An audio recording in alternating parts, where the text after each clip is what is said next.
Hello there, and welcome to part 3 of our mini-series on the Civil War. What a horrific war it was. Imagine bullets whizzing and whirling past you, not knowing if this would be the last breath you ever take. What about women, and what was their role during this infamous war? How about children? Were they involved? What happened to them? Let's take a peek and a glimpse into the ordinary heroes of the Civil War as we look at part 3 of our series on the Civil War. As I've already said, the Civil War was a horrific time. Imagine what was going through the minds as brother and brother may have fought against each other. Think of the moment of terror and what some historians have just described as a tedium punctuated by moments of terror. Imagine the months that the soldiers spent in camp. Imagine the hours, what it was like for their lives. Imagine the duty they felt, though, and the honor and the patriotism, and the belief that their cause was just, whether for one side or the other. You know, one officer put it, "I am sick of war." Another said, "Sick as I am of this war and bloodshed, every day I have a more religious feeling that this war is a crusade for the good of mankind." Imagine that. And beneath all this, as we look into a book here I've got to show you some pictures, are some interesting facts, such as, did you know that the Civil War was the first war in history to be documented in photographs, such as those by Matthew Brady? He organized a group of photographers who traveled with the Union Army.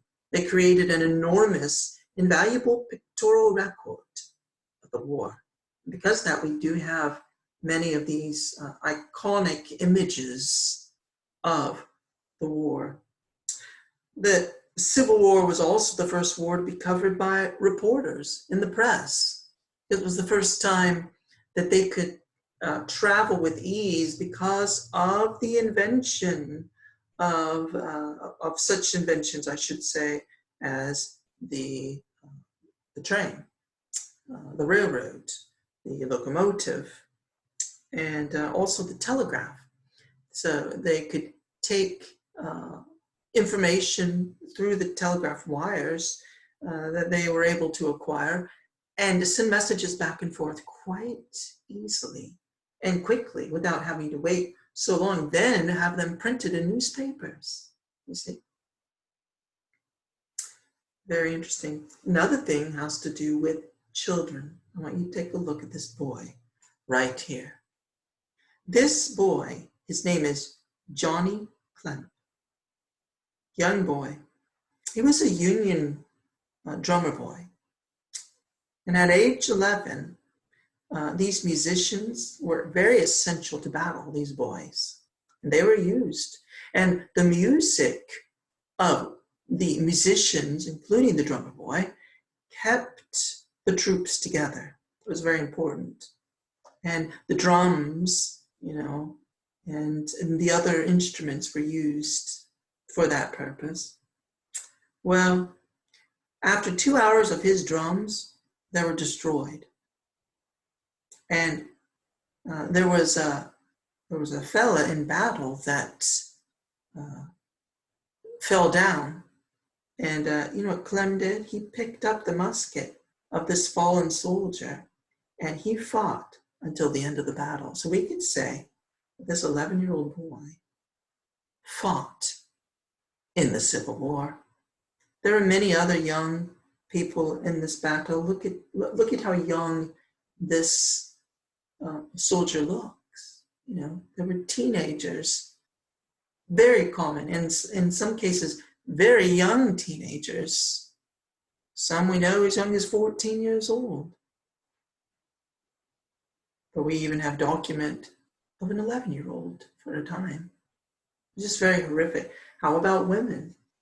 You know, there were some women that actually got in and fought in the war. How is that? Well, you could take a woman such as this one here. She was known to do this. And what she did was she dressed up like a man. Look. And you could see that's the same person. And, you know, at the time, you wouldn't really know unless someone was wounded and the doctor had to inspect them, you know, for, trying to heal them or take care of them. And you wouldn't really know unless something like that were to happen, whether, you know, a woman actually did that. And so she did this. There were women that did do this and got in, and they wanted to make a difference, and they were found. This was only found out later, what was happening. But there were a lot of women used in a number of ways who did not do that, but that helped to nurse the soldiers, such as you see a picture here. You see of horrific scenes of limbs at times that would even have to be cut off because of the infection that was so great. Parts of their bodies were actually amputated.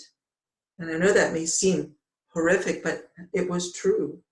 And they didn't have the sterilized tools and cleanliness, even that we do because of the situation, but of course the time as well and all that was happening.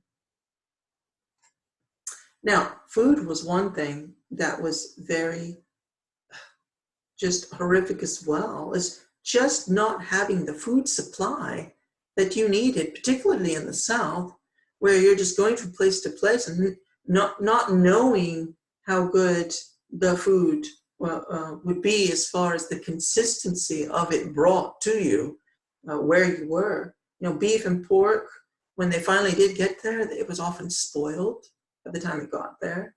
And fresh vegetables and fruits, the best things for us, were very lean, were very not consistent and in short supply.